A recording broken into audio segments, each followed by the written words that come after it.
everyone. Tonight's show asks a very, very simple question. And the question is, why aren't there more company directors in jail?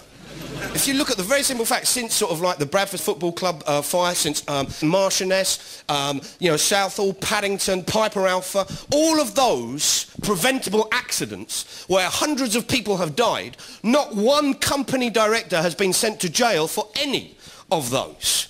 And I know some people go, yes, but David Blunkett says the jails are full. So far, we'll open up a new wing, the Jeffrey Archer wing. We'll open one up, start shoving in the pinstripes, and don't fucking stop until I tell you. Because I want them in there, I want them rattling their Scion organisers up and down the bars in protests. I want them in the shower unit going, are you sure this is part of the Masonic ritual? I want to see them in there.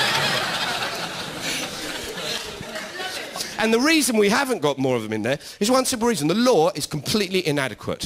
What we've got at the moment is a law called corporate manslaughter. There have been 5 prosecutions of corporate manslaughter since that law came into play. 5. 3 successful prosecutions from that 5. Do you realise there are more trials for bestiality in this country? You have got more chance of getting justice if you are a goat in Britain. Because the goats had a big demo and said, what do we want? When do we want it? And the government said they've got a point. There are over 300 people who die, who are killed at work each year.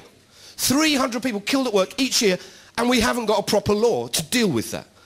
And this is a class issue. Because if it was 300 chief executives or 300 directors that were dying in industrial accidents each year, if they were having some kind of bizarre boardroom industrial incident where they spontaneously combusted while wanking over their bonus options, you can guarantee the law would change like that. And you know that. The thing is, they have to prove a thing called a controlling mind. That's what you need to prove to bring about a charge of corporate manslaughter. You have to prove that the director knew about the problems, allowed the problems to continue, and got people to work there that resulted in a fatality before you can actually bring any charges against them. So what the Labour government said is, what we're going to do is introduce a law called corporate killing. They had a whole thing about it. Revitalising health and safety, the White Paper, 2000. Going to bring in corporate killing. It was in the Queen's speech to Parliament. A bill will be drafted to provide for safer travel on the railways, in the air, at sea, on the roads, and we'll take 4 proposals for revitalising health and safety at work. Whatever that is.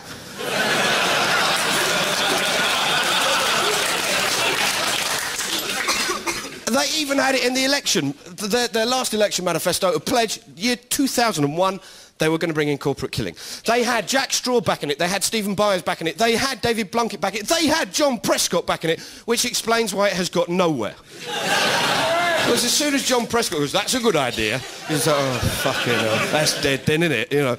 And I know some people go, no, Mark, you're wrong. John Prescott is a man of the people, he's working class, and therefore he's got working class interests at heart. Oh yeah, he represents the work. No, just because he was working class doesn't mean he represents working class interests. Just because he likes tomato ketchup on his food and says, pull my finger when he farts, doesn't make him a fucking class warrior.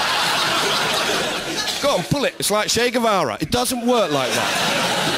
No, but he is. He represents working class interests. You see John, during the election, when he welted that fella, that was like a working class reaction. No, it wasn't. Doesn't represent working class interests. He is within striking distance of Tony Blair every other day. Hasn't put a fucking finger on it.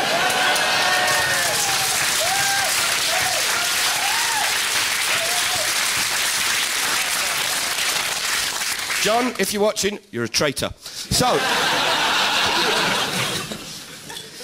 the point being was, they were going to introduce this corporate killing. There were 3 important bits to this. One was they were going to get rid of a thing called Crown immunity, which means the Crown Prosecution Service cannot bring charges against another Crown body. So parts of the government and the MOD can't be charged.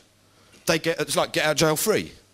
They were going to bring in a thing where if companies actually had accidents at work where people were killed and they were found at fault, the companies wouldn't just get a little fine, you know, like they normally do. They would be fined a percentage of their profits. And the directors would be fined a percentage of their bonuses. Popular idea. Even more popular was a thing called directors' duties, by which if someone was put on the board to make the board aware of health and safety issues and the directors heard about it and ignored it and a fatality occurred, the directors could go to jail. That's what they said, and we said, we'll introduce it when parliamentary time allows. Nothing on the horizon as yet. Meanwhile, over 300 people a year die, killed at work. They found time to bring in a soccer hooliganism bill. They found time in the Lords to discuss this. Very important debate. Lord Chairman of Committees, Lord Tordorf. My Lords, as far as I'm aware, the arrangements were quite satisfactory. I have had no complaints about the Christmas cards that I sent out. If the noble lord could indicate what the particular problem is, then perhaps we could deal with it. The reply from Lord St. John of Hornsey, my lord, the envelopes were far too small for the cards. Does he realise that? The effect was that when the cards were put in, the envelopes burst. Does he realise that the glue had long ago lost whatever adhesive quality it might have had? My unfortunate secretary had to go and buy at her own expense a glue stick to stick them down. And there are pages of this where they discuss fucking Christmas cards. So, the interesting thing is why Labour have delayed on it. You know, maybe it's because some of their corporate mates aren't too happy with it. There's this kind of little consultation done. There's a response to the British Safety Council survey on corporate killing. One of the company directors said, if you tell me there has to be someone on the board who is ultimately responsible as a fall guy, we can put someone in place in order that they can be easily fired and replaced. Well, there's abiding by the spirit of the law. You can imagine that advert in the CBI Weekly. Wanted, mug. Now, you look at the incidents that have occurred, nearly 300, or over 300 a year. About over 100 of them are occurring on building sites, on the construction industry, of these fatalities. And part of this is down to casualisation. In fact, I went up to Cricklewood Broadway, where, you know, it's just like on the waterfront. Basically, you line up there sort of 6 o'clock in the morning, and they pick you up for work, the vans come along, you get in the van, off you go. What about Spain, yeah? No? What is that, yeah? I know you've got to do inductions and everything to get on that job, so... Do you? That's it. That's a course shop. What he's referring to is you've got to do inductions and everything on that site was you've got to have health and safety training. You don't want to go on that one. God, blimey, they waste your time with hard hats and everything there. And so I wanted to go and talk to some of the people who are involved in companies, construction companies.